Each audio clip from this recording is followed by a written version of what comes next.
It was a beautiful summer day, and Coach Big Al was out on the football field throwing the football to all of us 12-year-old football players. Coaching a team of 12-year-old boys is a little bit like herding cats. They have an attention span of about 5 seconds. Then it's, oh, look at the kitty. But Big Al had a superpower when it came to working with 12-year-old boys. And he looked down at one of them and say, go on. Red 25, red 25. And he cocked his arm back and he let that ball sail. In the meantime, us little 12-year-olds are running down the football field as quickly as we can. And Big Al always threw the ball, so we had to dive for it. Diving for the football and doing a face plant into the grass and coming up with a mouthful of dirt and grass was not a lot of fun. But every time we had a great catch, Big Al would yell out, yes! We love that attention. We crave that attention. We'd kill ourselves diving for the ball just to get that attention. We'd even dive for balls we didn't need to dive for, just to get that attention.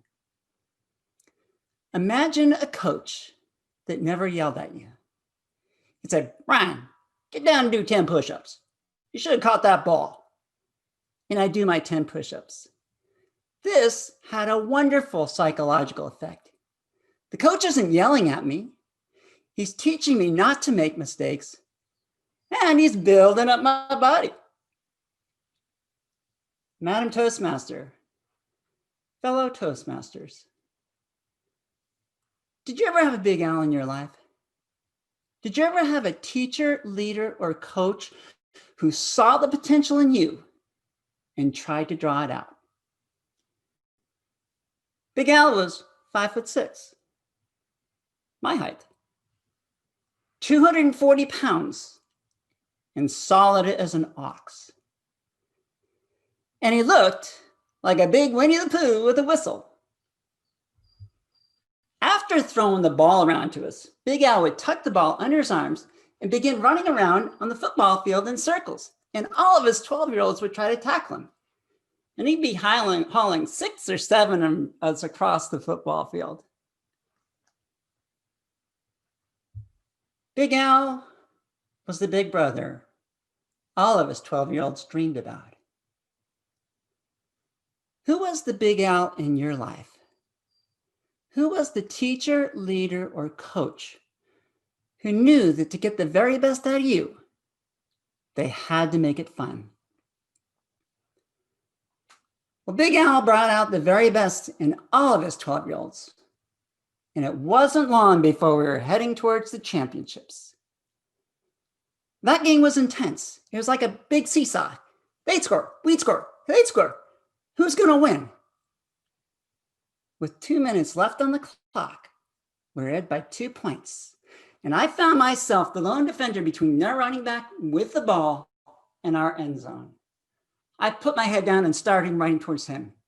He put his head down and started running towards me. Suddenly I have this dialogue going in my head. It's like, Brian, come on, you can do this. This is so scary. It's like I had a devil on one side and an angel on the other. Devil, bing. Brian, man, that guy's huge. Go down, go down, go down. Bing, angel. Brian, the force is within you. Use the force, Brian. I braced myself. Plow, he plowed into me, laid me out flat on my back, scoring the go-ahead touchdown. I had let Big Al down. Big Al never yelled at me. He just said, Atkins, sit this one out. I hung my head as I walked over to the bench. And there I met my best friend, Scott. He had no trouble yelling at me. Brian, dude, what are you doing, man? You let him score. You let him get in the lead. I felt so horrible. I so badly wanted to go back into that game to make up for my mistake. But I figured after that play, they're never going to let me back in. But they scored the point after, and Big Al yelled out, Atkins, get back in there. Let's see what you can do. and they put me back deep on the return team. I'm like, what are you, nuts? I've never done this before. I stood there back there shaking, and I thought, this is my chance to redeem myself. And the other team, upon seeing this, they kicked the ball straight at me, and I caught it. And I looked over at my right at my teammate, Michael Yu, the big 6-foot-tall 12-year-old with a look of sheer determination on his face. And my team gathered around me, and they protected me. And they created an opening for me that you could have driven a tank through. Now, I wish I could tell you that I ran it back for a touchdown, but I didn't. I ran it back just far enough to get us into scoring position. And the next play, my team blasted into the end zone, and we went on to win. But more important to me, I was beginning to believe in myself. And isn't that what a great teacher, leader, or coach does?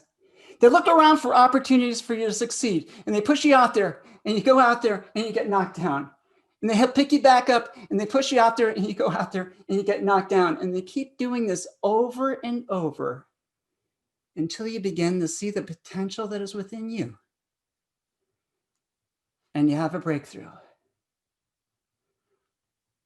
And when a teacher, leader, or coach shows you the potential that is within you, you remember them for the rest of your life.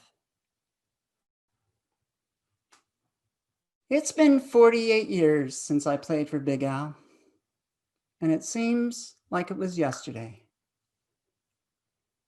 I will never forget Big Al. He changed my life. Who was the Big Al in your life? Madam Toastmaster. Next up, let's welcome up Chris, who's going to give an evaluation of our guest, Brian. Chris. Thank you, Stephen. So I really enjoyed Brian's speech, and what was really interesting is that some of the things that I was looking for, that I typically look for in a story, as I mentioned initially, in addition to some of those specific things that Brian was looking for, I was able to find. So if you remember, I mentioned that I was going to look for how Brian took the audience into consideration and how he provided the audience that value. And he did that very well by early on asking us. He brought us into his speech. He said, who was your Big Al in your life? And that got all of us thinking. It got all of us directly involved with what Brian was talking about. And that theme was all throughout the speech, including at the ending, which we'll get to in a little bit. Many of the fellow Toastmasters also know that I was probably excited to listen to Brian's speech because I love incorporating story into the speech. It makes the story more effective, even if it's little anecdotes. You had a full story wrapped up in a speech that was delivered to the audience that you did just brilliantly. And I would love to talk about that. So consider the audience. When you describe the football field, one of the things that's difficult with storytelling sometimes is that we want to give enough descriptions to paint that picture into people's mind, but at the same time, you want to keep that limited because you have so many other things to talk about. And the reality is, there's just a few things you could do to give the audience that information to bring us onto that football field. And you did that. And all of us imagined that football field. You didn't mention the color of the grass, but we imagined that grass. And we imagined Big Al. Your description of Big Al was brilliant because you did another thing that I love to do in speeches and storytelling, which is you presented a list. That list of Big Al, right? He was 5'6". He was built like an ox, and he was like Winnie the Pooh with a whistle. That was presenting a list that gave us that picture of what Big Al looks like. And this is an opportunity, going back to the humor. The other thing that's fun to do with lists is that the last item on the list is an opportunity to become more humorous. And you did that. It was cute with the Winnie the Pooh with the whistle. I think it's an opportunity to double down and make that even more audacious, more funny. For example, you could have said, he was like Winnie the Pooh, except he had a Boston accent and he cursed like a sailor. You know, now I don't know if Big Al met those, but you see how that's more audacious and funny, right? So lists give you that opportunity. So think about that. So back to the story. Any good story, any story has to have that conflict, that negative floor. And you provided that conflict in the story because you got flattened when you're going for the tackle.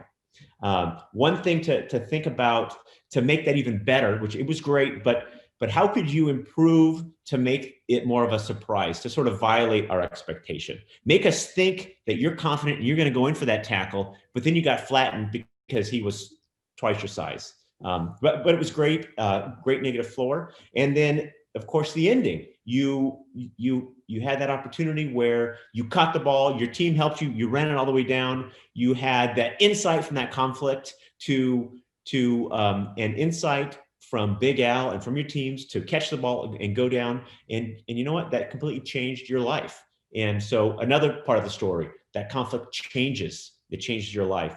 And then you brought all of us back into it again, of course. Again, who was the Big Al? Who was your coach, leader that provided that feedback that changed your life? You brought us in. You tied it really great. Overall, terrific story. Really enjoyed listening to it. And I hope you take some of those opportunities for feedback and make that story even better.